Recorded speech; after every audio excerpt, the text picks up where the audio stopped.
These are the Vego Garden 4-foot by 8-foot raised beds with the 7-foot trellis. We got these this spring and have absolutely been loving them. The trellises are extremely sturdy, strong.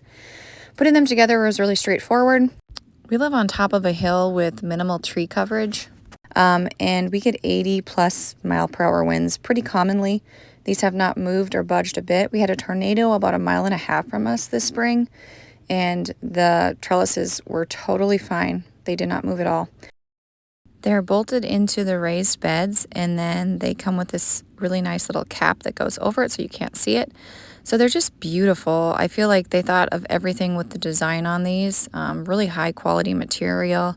The raised beds have been absolutely wonderful. We have the 32-inch extra tall ones, which just makes weeding and planting and harvesting so much easier. Overall, we have just been extremely happy with these. I have really nothing negative to say about it.